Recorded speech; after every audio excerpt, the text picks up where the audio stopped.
Fala pessoal, Shalom no coração, bem-vindos ao nosso devocional. Abra sua Bíblia comigo no Evangelho de Mateus, capítulo 5. Hoje nós vamos ler o versículo 6 e essa semana nós entramos numa série preciosa, a qual intitulei Bem-aventuranças. Nós estamos aqui estudando um trecho daquele que é considerado o principal sermão de Jesus no seu ministério. Ele está registrado aqui a partir de Mateus capítulo 5 e na segunda-feira falamos sobre bem-aventurados os pobres de espírito.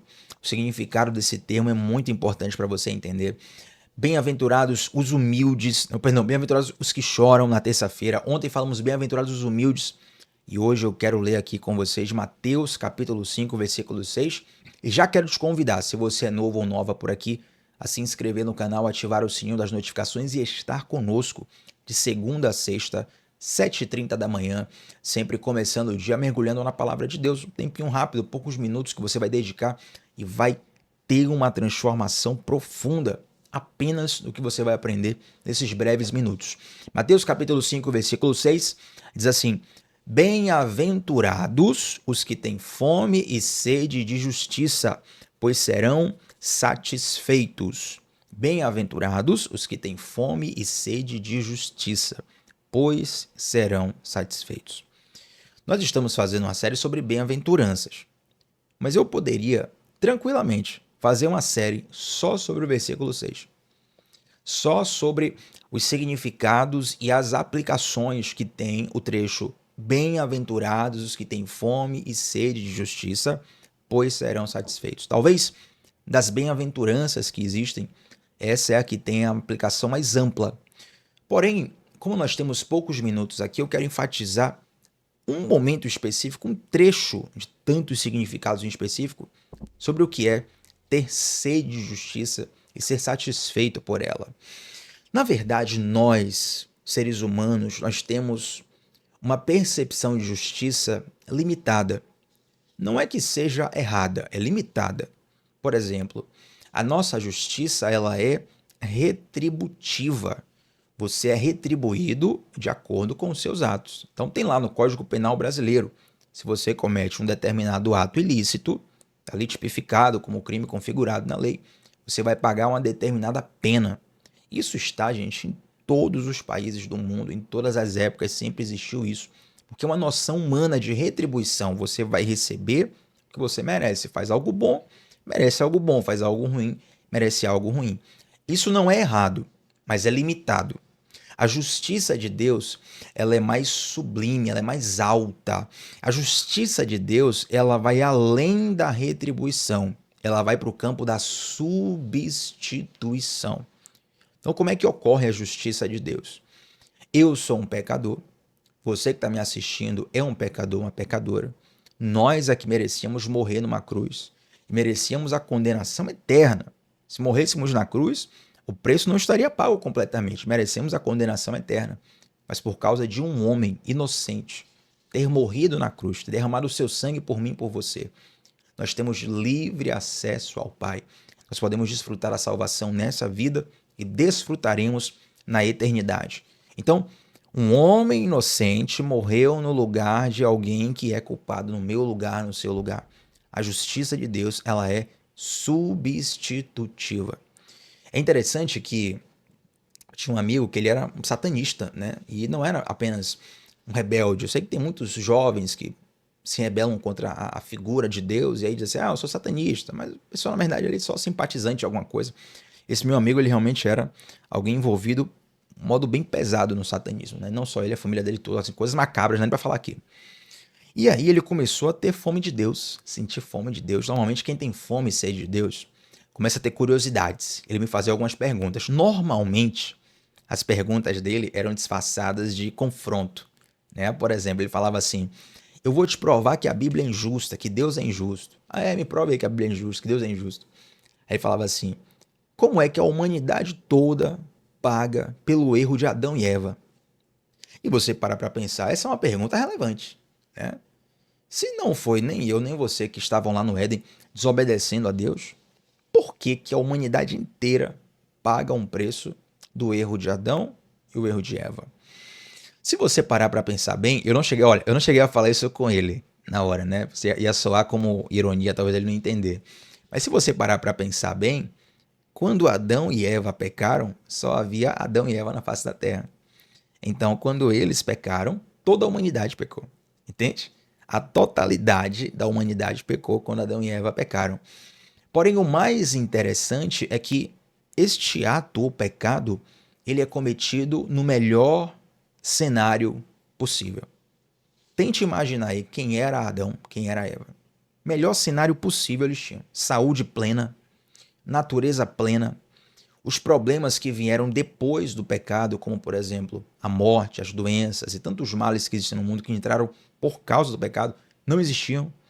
Eles conversavam com Deus face a face todos os dias. Adão foi um homem desenhado pelo dedo de Deus.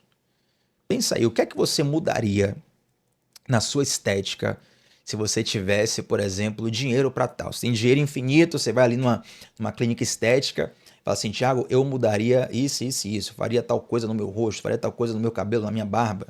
As mulheres aí mexeria assim, assim, aquilo. Você teria a oportunidade de ter literalmente sido desenhado pelo dedo de Deus, Adão e Eva. E um tinha ao outro, ou seja, Adão tinha a mulher perfeita com ele, Eva tinha um homem perfeito com ela. O cenário era perfeito, as pessoas eram perfeitas, as condições eram perfeitas e mesmo assim a humanidade pecou. O que é que isso me mostra? É que mesmo no melhor cenário, no melhor ambiente, quando nós nos afastamos de Deus, nós vamos cair. Entende? Qualquer um, qualquer ser humano, todos nós pecaríamos da mesma forma, até pior do que Adão e Eva fizeram. Mas é interessante que ele trouxe uma questão específica bem curiosa, né? Então, se Adão e Eva pecaram, por que que nós pagamos o preço? Aí eu quero te trazer um texto, que eu esqueci até de abrir aqui a Bíblia antes, mas eu quero que você abra comigo aí para você poder ler esse texto que vai explicar por que que Deus permitiu toda a humanidade ser considerada culpada apenas pelo pecado cometido por Adão e cometido por Eva. Você vai abrir comigo aí em Romanos capítulo 5, versículo 12. Romanos capítulo 5, versículo 12. Tempo real aí eu quero ler com você esse texto que é uma explicação claríssima do porquê fez isso. Olha só, olha só. Portanto, da mesma forma como o pecado entrou no mundo por um homem, e pelo pecado a morte, como acabamos de falar agora há pouco, assim também a morte veio a todos os homens, porque todos pecaram. Pois antes de ser dada a lei, o pecado já estava no mundo. Mas o pecado não é levado em conta quando não existe lei. Todavia, a morte reinou desde o tempo de Adão até o de Moisés, mesmo sobre aqueles que não cometeram pecado semelhante à transgressão de Adão, o qual era um tipo daquele que haveria de vir. Então aqui está a primeira parte da explicação que nós acabamos de comentar. Toda a terra se fez maldita, se tornou maldita, na verdade, por conta do pecado de Adão e Eva. Agora eu quero que você pule comigo para o versículo 17, só para a gente avançar no tempo. Olha o que diz o versículo 17. Se pela transgressão de um só homem, perdão, se pela transgressão de um só a morte reinou por meio dele, muito mais aqueles que recebem de Deus a imensa provisão da graça e a dádiva da justiça reinarão em vida por meio de um único homem, Jesus Cristo. Consequentemente, meu coração está pegando fogo aqui. Assim como uma só transgressão resultou na condenação de todos os homens, assim também um só ato de justiça resultou na justificação que traz a vida a todos os homens. Se você tivesse o cenário desenhado por esse meu amigo que questionou a Deus, fala assim, ó, vamos fazer então do seu jeito? Então vai ser cada um por si. Adão e Eva pecaram, eles vão ser condenados. Mas a gente está puro ainda, a gente está livre. Sabe o que ia acontecer? Todo mundo ia viver, todo mundo ia pecar, todo mundo ia ser condenado. Porque cada um por si, todo mundo ia falhar uma hora ou outra. Ninguém é perfeito, ninguém é perfeito. O homem perfeito, a mulher perfeita, por assim dizer, perfeito, né? Entre aspas, né? No jardim do Éden, no cenário perfeito, na condição perfeita. conversando com Deus todos os dias, eles caíram. O que é que te leva a achar que você não cairia? Entende? Então, por essa lógica de justiça humana, retributiva, aqui se faz, aqui se paga, todos nós estaríamos condenados para o inferno. Aí Deus faz o seguinte, olha, pelo pecado de Adão, todo mundo vai ser maldito. Isso soa como injustiça, mas tem a segunda parte. Sabe por que Deus fez isso? Para que pelo sacrifício de Jesus, aleluia, o segundo Adão, o homem perfeito que morre na cruz e derrama o seu sangue para nos salvar, todos podem ser salvos. Eu não morri numa cruz, você não morreu numa cruz, nós não fizemos nada para merecer. Mas da mesma forma que, por causa do peso do pecado de Adão ter caído sobre nós, agora a redenção de Cristo também cai sobre nós. Então a justiça de Deus, ela é retributiva. E aqui agora começa a se tomar um sentido mais precioso do termo bem-aventurados que têm fome e sede de justiça, porque eles serão fartos, eles serão satisfeitos. Sabe quem vai satisfazer essa fome e sede de justiça que nós temos? Jesus. Na verdade, quando se fala assim, fulano é justo, não é pelo próprio mérito. Eu sou justo, mas não é porque eu não erro. Meu Deus, é pelo contrário. Se tem alguém que erra aqui, sou eu. Todo dia eu bato cartão no erro. Sempre erro, sempre erro. Posso não errar nos mesmos erros, mas sempre tem algo a melhorar, sempre tem uma falha a ajustar, sempre tem um pecado onde eu preciso vigiar, senão a vaca vai pro brejo. Mas eu não sou justo pela minha performance. A ideia de justiça na Bíblia, o ser justo, é o ser declarado justo. Deus, o justo juiz, me declara, eu, réu, me declara absolvido, me declara justificado, porque o advogado, Jesus, pagou o preço por essa causa. Quando nós olhamos para a nossa existência, toda ela é uma grande fome e uma grande sede por justiça. Sabe qual é o problema? É quando nós tentamos saciar essa fome, essa sede da forma errada, pelo nosso mérito, pela nossa tentativa de conserto. Aí a Bíblia fala que a nossa justiça é como trapos de imundícia. Deixa eu pegar esse versículo aqui, gente, porque ele é muito forte.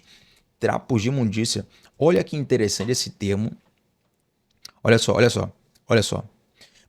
Isaías capítulo 64, versículo 6. Deixa eu abrir aqui numa versão mais atual para a gente ler junto. Isaías capítulo 64, versículo 6. Olha o que está escrito. Somos como o impuro, todos nós. Todos os nossos atos de justiça são como trapos de imundícia. Sabe o que significa trapos de imundícia? Talvez na sua versão aí está escrito trapo imundo, trapo sujo, panos sujos. Sabe o que significa isso? Os trapos de imundícia, gente, eram os panos utilizados pelas mulheres naquela época, no período da menstruação. Sendo que, mesmo sem contexto, um pano sujo de sangue da menstruação já é uma coisa estranha, é uma coisa natural, você ficar passando na mão, utilizando, reutilizando. Envolve uma privacidade ali, envolve um uso específico apenas para aquilo. Mas a menstruação, no contexto judaico, a menstruação da mulher, tornava a mulher impura ritualmente. Então, ela não podia exercer os rituais, inclusive não podia comparecer em algumas questões familiares, se é que vocês me entendem, no momento durante a menstruação, porque ela era considerada impura por conta daquela condição. Então, o profeta Isaías, ele está utilizando aqui o símbolo mais profundo de sujeira que um judeu poderia entender naquele momento. Ele está dizendo, a nossa justiça, o seu melhor ato de justiça. Tiago, ajudei o necessitado ontem. Tiago, fiz o correto no trânsito anteontem. Tiago, sou um bom cidadão, pago meus impostos, pago minhas contas, sou fiel ao meu cônjuge, sou um bom pai, sou uma boa mãe. As suas melhores atitudes para Deus é como um trapo de imundícia, ou seja, não vale de nada. Sabe por quê? Se nós fôssemos contabilizar, gente, olha só, nós pecamos por ações, por palavras e por pensamentos. Pega só um dia da sua vida. Quantos pensamentos impuros você tem um dia, durante um dia? Você entende? Se você for somar a sua existência, é impossível você dar conta dos pecados que você cometeu e vai cometer. Você precisa de alguém que consiga apagar isso. E apenas um ser eterno, Jesus, alguém que é 100% homem, 100% Deus, consegue fazer a reconexão entre esses dois elos. Aqui está o homem, aqui está Deus, eles estão separados. Então vem alguém que é 100% homem, 100% Deus para conectar essas duas partes. É por isso que, por meio de Cristo, aleluia, ele é o caminho, nós temos livre acesso de volta ao Pai. Bem-aventurados os que têm fome e sede de justiça, porque eles serão satisfeitos. Agora, quando se fala de ter fome e sede de justiça, já falamos aqui sobre sermos justificados, mas isso também nos leva a um senso de conserto pessoal. Fome e sede aqui nesse contexto, gente, eles trazem um sentido de intensidade, tá bom? A ideia que Jesus utiliza ao falar bem-aventurados que têm fome, a ideia é intensidade. Então, quem tem fome, quem tem sede. Inclusive, esses termos estão muito associados a treinamentos esportivos ou treinamentos de coaching, empresariais, motivacionais, né, terapêuticos. Você tem que ter fome de sucesso, tem que ter fome de crescimento, tem que ter sede de vencer. Isso é utilizado em vários contextos. O sentido é sempre dizer que alguém precisa querer muito para alcançar, e de fato, tem várias coisas na vida que você precisa querer muito para alcançar. As coisas sublimes, as virtudes, por exemplo, a autodisciplina, você ser alguém com domínio próprio. O domínio próprio ele não cai da noite para o dia. Não é Deus que vai colocar a mão na sua cabeça ali da noite para o dia, você vai se tornar uma pessoa completamente transformada. Pode acontecer? Pode, por um milagre. Mas o padrão, inclusive o que a Bíblia ensina, é nós irmos crescendo a cada dia sendo transformados à imagem de Cristo. Então, pega esse exemplo do domínio próprio para você entender como é muito difícil desenvolver uma virtude. Inclusive, tem uma frase do já falecido Roger Scruton, né? Um dos autores que eu mais gosto. Roger Scruton, a palavra Scruton se escreve S-C-R-U-T-O-N. Roger Scruton é um escritor inglês já falecido. E ele falava que as coisas boas e belas do mundo são construídas com dificuldade e são destruídas com facilidade. Isso é verdade, né? Se você tem ali uma relação, seja ela conjugal, seja ela profissional, seja ela de amizade, você há de convir comigo que a confiança ela demora um certo tempo para ser construída. Muitas vezes demora muito, a depender da relação, demora muito tempo para ser construída, mas para derrubar a confiança, meu irmão, ó, daqui para ali, basta um momento. E às vezes ela não consegue mais ser reconstruída. Então, essa noção de que as coisas boas e belas são construídas com facilidade e construídas com dificuldade, destruídas com facilidade, isso nos dá uma noção de que é preciso ter fome, é preciso ter sede, é preciso ter um desejo pela justiça de Deus. Agora, o desejo pela justiça de Deus não é um desejo de vingança. É um desejo de transformação pessoal. É um desejo de ser justificado. É você dizer assim, Deus, eu quero muito mudar. Me transforma, toca a minha vida, mexe comigo. Trabalha o meu coração. Tira o que tem que ser tirado, coloca o que tem que ser colocado. Eu quero ser transformado de todo jeito. É você chegar para um treinador de uma arte marcial, por exemplo, e dizer assim, olha, me treina do jeito que você quiser. Eu quero ser campeão. Entende? Então Jesus está dizendo assim, ó, bem-aventurado, abençoado, feliz, bem-sucedido, aquele que quer muito ser transformado à imagem de Jesus. Aquele que quer muito ser justificado por Jesus. Aquele que quer muito viver a justiça de Deus, não do aqui se faz, aqui se paga, porque essa é a do homem. é a retributiva. A de Deus é a substitutiva. E aí eu encerro com um exemplo bíblico maravilhoso de um dos homens que mais foram transformados por Deus em todos os tempos, que é o apóstolo Paulo. O apóstolo Paulo, ele sai de um cara que matava cristãos para alguém que aprendeu a padecer por Cristo. E o apóstolo Paulo escreve assim: hoje já não vivo mais eu, Cristo vive em mim. Quando você tem uma genuína fome, uma genuína sede de ser transformado pelo Senhor, de ser justificado pelo Senhor Deus, esse é o resultado. A cada dia mais tem menos de você e tem mais de Deus através de você. E eu oro para que nós possamos andar nesse caminho, andar nessa direção. Afinal de contas, bem-aventurados os que têm fome e sede de justiça, porque eles serão saciados, serão satisfeitos, eles serão retribuídos. Amém, gente? Vamos orar? Devocional de hoje é uma bênção, né? Feche seus olhos se você puder, porém, mesmo que não possa, conecte a sua fé com a minha e eu quero fechar esse devocional orando contigo. Senhor Deus, muito obrigado, Pai, porque o teu filho morreu na cruz por nós, pagou um preço que para nós era impagável. Nós não temos, nunca tivemos e não teremos condição de retribuir o que o Senhor fez por nós. Muito obrigado, Pai, porque pelo derramar do teu sangue nós temos livre acesso.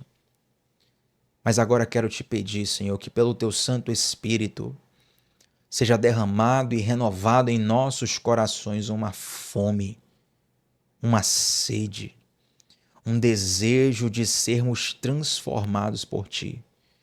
Porque essa é a tua promessa. Se nós quisermos muito, nós alcançaremos. Nós quisermos muito, tivermos muita fome, muita sede, nós seremos saciados. Meu Pai, assim como o profeta Jeremias falou, buscar-me-eis e me encontrareis quando me buscardes de todo o coração.